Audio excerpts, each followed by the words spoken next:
in what is unfortunately a major political victory for Donald Trump and Mike Johnson, and simultaneously a colossal defeat for the American people, including those who support Trump and Johnson, ironically, House Republicans were able to pass Trump's big, beautiful bill by a single vote.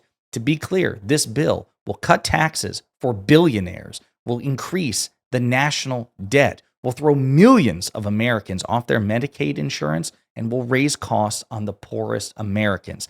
This is a disaster. And it says something that even as Mike Johnson was celebrating it, he burst into laughter by his own words. That's how pathetic this is. But before we unpack all that, if you end up liking this video and you want to support the channel, please be sure to hit the like, subscribe, and alert bells before you go. All right, friends, again, simultaneously, a great victory for Trump and Johnson and a colossal defeat for everybody, including conservative voters. So again, 215 to 214, this big, beautiful bill passed the House. As FactPost notes, it will increase the national debt by at least $4 trillion.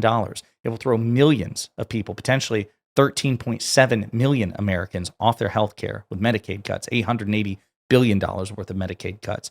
It will cut taxes for the people who need it the least, billionaires, and it will raise costs disproportionately on the poorest Americans, according to nonpartisan Congressional Budget Office analyses, the CBO, which has worked for Republicans and Democrats. Okay. Now, Mike Johnson took a victory lap about this, and it's so funny because, you know, as terrible as this is for the American people, again, including Johnson's own voters, you know, he's so full of shit that he even cracks himself up with the hyperbole in kissing Trump's ass. Democrats and Mike Johnson laugh at Johnson's words. On the world stage.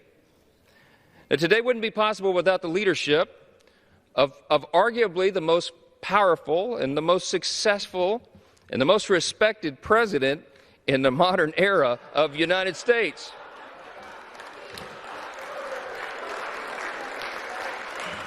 So he cracks himself up because he knows he's full of shit. Mike Johnson's not a stupid guy. As a matter of fact, when Donald Trump first ran for office, Mike Johnson actually opposed Trump, said that Trump lacked the intelligence and character to be president. Mike Johnson knows who Trump is, and he knows he's not the most respected president. He knows he's not the most successful president. Now, he is arguably the most powerful, for reasons we can get into. But as Democrats laugh, Mike Johnson himself bursts into laughter about this because he knows he's just full of shit. He has to say these cultish things. Democratic Minority Leader Hakeem Jeffries had a lot to say about this. So let's hear his response. And that's what this one big, ugly bill represents. Not simply a broken promise as it relates to your failures on the economy. And despite the gentleman from Louisiana trying to articulate all of the so-called successes that have taken place, we know that this presidency has already been a failure, filled with crisis and chaos, cruelty, and corruption.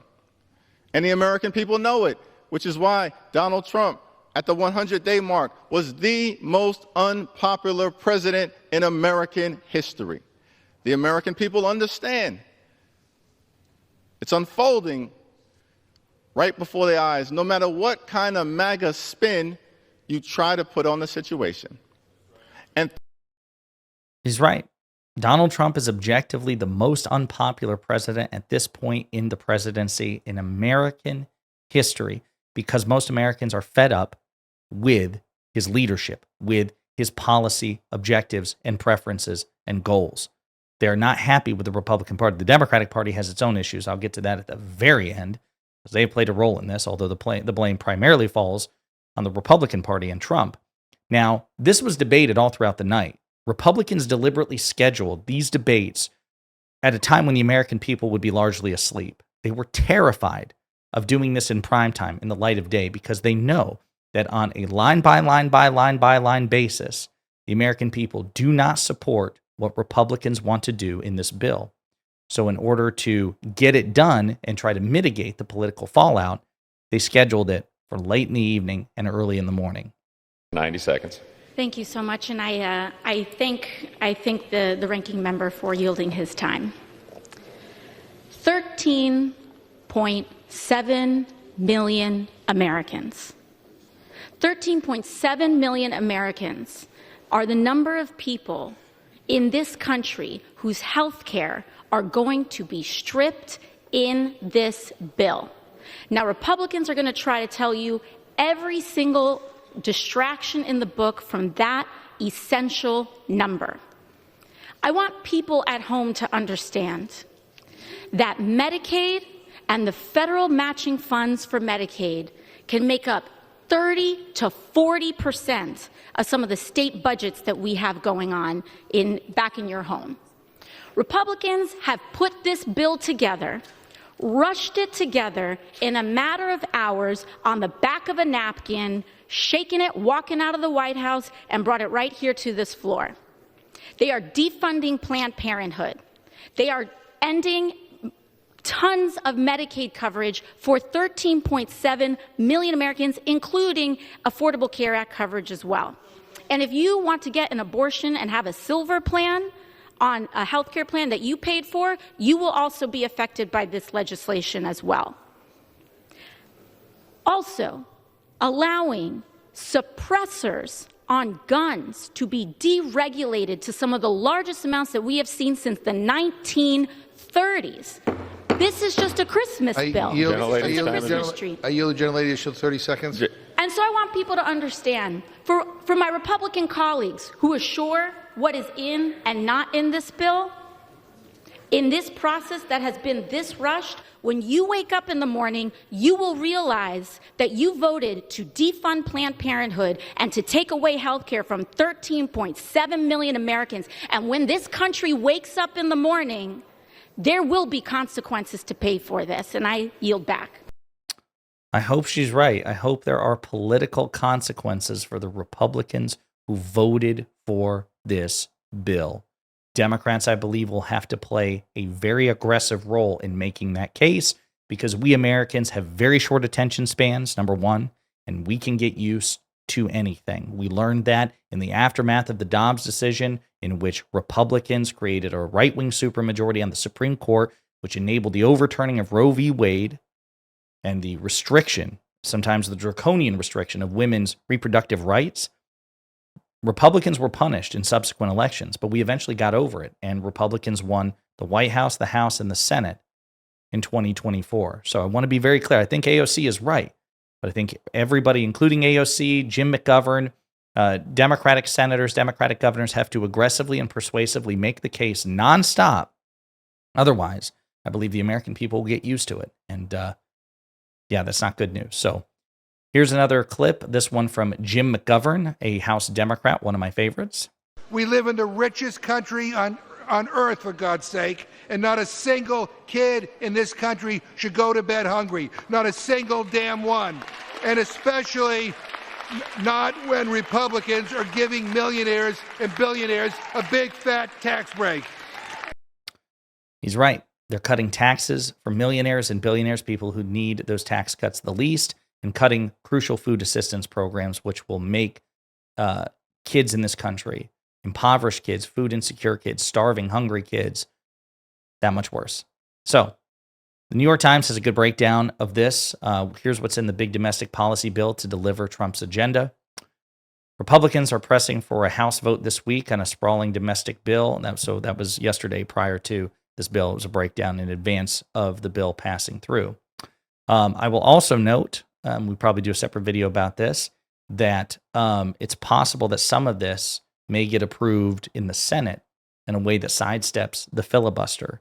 So Republicans are looking at walking back their commitment to supporting the filibuster, which I support getting rid of the filibuster, but Republicans said they would uphold it. Seems like it's situational. I digress. So, cutting taxes. The bottom line, the heart of the bill is a roughly $3.8 trillion tax cut that would lock in many of the tax cuts Republicans passed in 2017, including lower marginal income rates, a larger standard deduction, and a higher threshold for the estate tax with some tweaks. Okay?